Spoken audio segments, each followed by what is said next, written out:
Kulamusizaako nnyo mukwano gwange najjo sinzo bango tuwuliriza webale kwekuumira ku Yugi Updates TV. Walabiseewo obutakkaanya obw'ekyama wakati wa Speaker Anita Among saako ne Mathias Mpuuga MP w'Ennyondo Mutwimbi. Ono nno yali former leader of opposition era nga commissioner. Oluvannyuma lufunamu obutakkaanya n'ekibiina ne mukama we president w'ekibiina ekyali kimutwala ekyamuwero Kaminga ekya National Unity Platform n'asobola okuba nga agobebwa bamusindisa kati nga kikeregwe mukwano gwange ali eyampuliriza oluvannyuma lw'okwenyigira mu kulya enguzi ate nga ekibiina kye yalimu omukulembeze waakyo agamba nti nno ebyo egimu ku miziro gye beddira mu kibiina kyabwe era ng'agamba omukulembeze ono nti yamulambika bulungi nnyo ensonga ng'azze mu kibiina nga bamwaniriza biki by'ateekeddwa okukola ne bikyasaanidde kukola naye olw'okuba nti nno ono yali yamanyiira obuzeebwe okuva eri mu kibiina ekya Democratic Party era yabuleeta mu kibiina ekipya kye baali bamwanirizaako weebityo ensonga buli omu yazitegeera tebyagenda bulungi nnyo nga bwe mwabiraba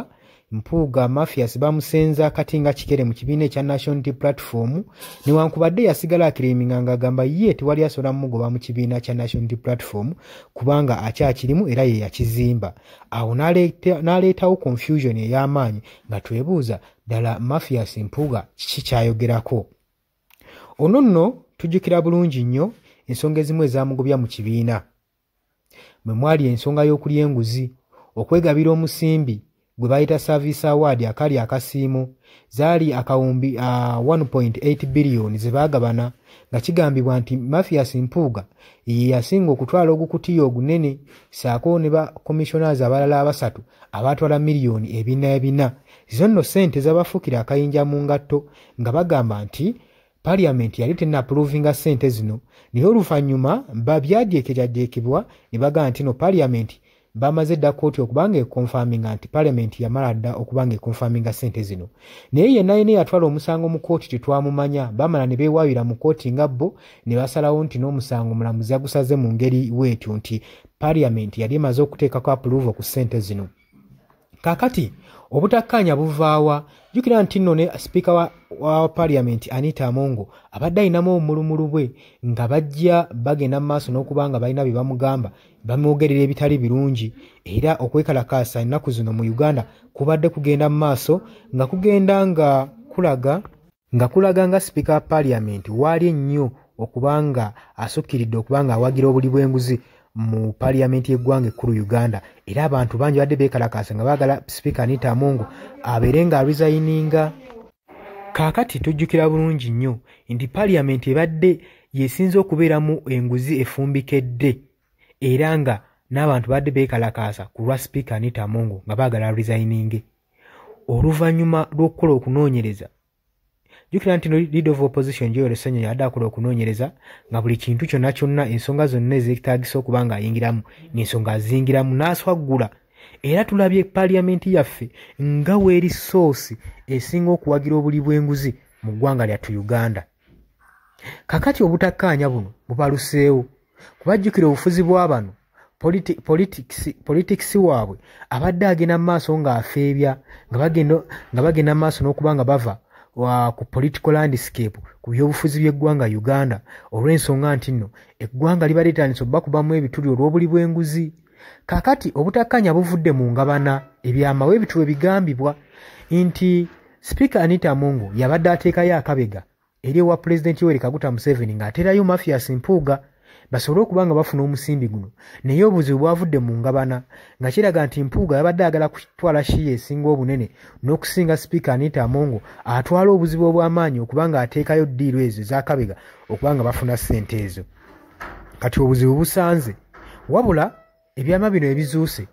eggwanga litunuulidde bano figa zino zombiriri Speaker wa Parliament saako ne Mathias Mpuuga jjukira adde babatwalanga bannaggwano bannabyabufuzi ng'era eggwanga libatunuulidde naye kati eggwanga livuddemu ekikwe bwe bawulidde nti nno bano babadde mu kuwalanaŋŋa olw'okuba nti nno omusimbi tebaagugabana bulungi. Olowooza otya ku nsonga eno gwe mukwano gwange? Tugenda kukola okunoonyereza tumuŋŋaanye ddala kiki ekigenda mu maaso wakati wa Speaker Anita Among saako ne Mathias Mpuuga era amawulire tujja kuba nga tugakuwa naye gwe wenjogerera kimanye nti bano ababiri kaweddemu babuliddwako ewaka ne mu kibira. oli ku Yugi Updates TV ko sinzo bango otuuliriza bale kwekumira ku mayingo gano gwagala tuyingako kirira wansi olwo ekigambo subscribe kikoneko ojja kuba osobola bulungi nnyo twegattako namwe mwenna abaagala okusharinga commentinga kulikinga mbanirizaako nnyo naddala mmwe abali mu diaspora mwebale nnyo kwekumira ku Yugi Updates TV mbaagala nnyo mweraba. Yes, oli ku Yugi Updates TV kusinzira okubanga otuuliza gwe omukwano gwange yenna ali eyo gwe nagambye agala otweyungako agala okweyunga ku channel eno kirira wansi waliwo ekigambo subscribe kikoneko okoonene mukadde temwerabirako na mukadde kubanga akadde ako mukwano gwange gakuyambako nnyo okuleetera notification message bwe wabanga aliwo information yonna gye tutaddeko ate buli wo subscribing obeera otufollowinze kitegeeza buli kimu kye tunaateekako ojja kubanga okifuna gwe omukwano gwange leka okipingwe ng'oli updated ku buli kimu ekigenda mu maaso mu ggwanga gwali eyampuliriza abali mu Qatar, Oman, Dubai, Saudi Arabia, abali Dubai, abali mu US, abali mu UK, abali Canada, abali mu South Africa, namwe abali mu Ndwane Kenya, Nalekani, Menyani, namwe abali mu Asia, matumiddeko nnyo mwe bali kwekumira ku Yugi Updates TV mwe mbeezezzaawo amayengo gano aga Yugi Updates TV. Mikwano gyange sola beebaza kinnoomu wabula nsazeewo nkozese lino eddoboozi ery'ewamu nsobole okubeebaza mwebale kuyimirizaawo channel eno mwebale mwabajja naddala mwabajja mu comment section ne mukomentinga ne muteekako endowooza yammwe ne mutangaaza bannayuganda ku ki ekiteekeddwa ekituufu okukolebwa gwe okusinziira ku ndowooza yo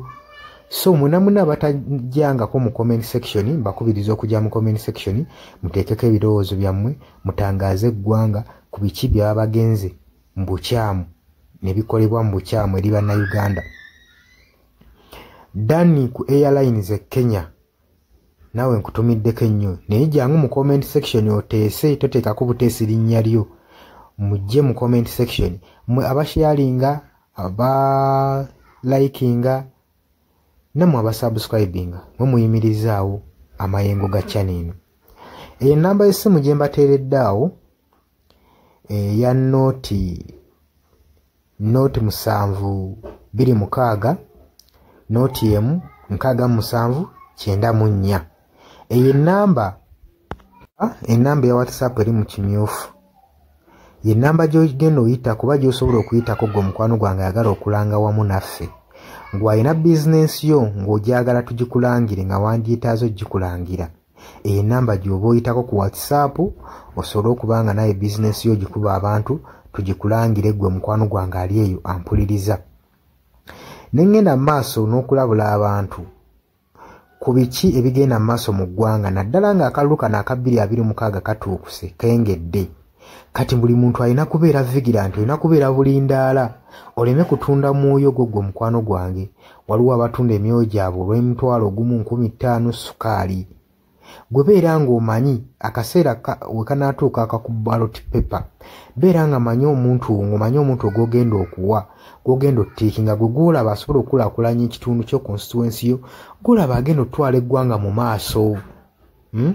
bannange tusibwa nnyo akatambaala mu mutwe mu biseera nga bino newankubadde obwavu babubalumizza mutya totunda mwoyo gwo ku lw'akantu katono wabula saasira ku ggwanga lyo osaasire ne ku zadde lyo osaasire ne ku future weenaabeera lowooza ku by'emu maaso weewaawo abamu muyinza okulowooza ng'ebyatabakwatako nga tebikwatako naye ensobi yonna yonna ekolebwa eiza relative sengaawo maamawo kojjaawo biyinza otutuuka ng'ekyo ekizibu gwe kyetooloddeko ate olaba ebikwatirako biyinza otutuuka esa ne byetooloola ne bifundikira nga bikkutteko gwe omukwano gwange ali eyo so kyenva nkubiriza baganda bange mwenna bali ku Yugi Updates TV ogenda maaso n'okusharinga information eno baganda baffe beebereremu ate era baleme kutunda mwoyo gwa ggwanga babeere nga batambulira ku mazima nga bayimirira ku mazima nga bayimirirawo ku lw'eggwanga lyaffe erijja mu maaso ku lwa future y'abantu baffe n'eggwanga lyaffe mu maaso kubanga buli muntu ekigenda mu maaso kati akiraba bw'atalaba kigenda mu maaso nkakasa obeera muzibe ate era ne muzibe naye alina byawulira ebimukyemula omutima kati n'amanya nti no mu ggwanga mulimu kino so nkubiriza buli omu obeere lalabayi wa munno osobole okuba nga oli kalabaalaba w'oyo ku biki ebigenda mu maaso. Obakubirize n'omubakubiriza waliwo abali mu byalo nga tebamanyi kigenda mu maaso. Mubaagaliza subscribinga ku mikutu gino bategere ebigenda mu maaso mu ggwanga lyaffe. Wakati smartphone zajja gwe mukwano gwange ali eyo. Wabula mbaagaliza olunaku olulungi mubale kwekumira ku Yugi Updates TV mubatana subscribinga mugere maaso n'okusubscribinga. Mbaagala nnyo era mweraba.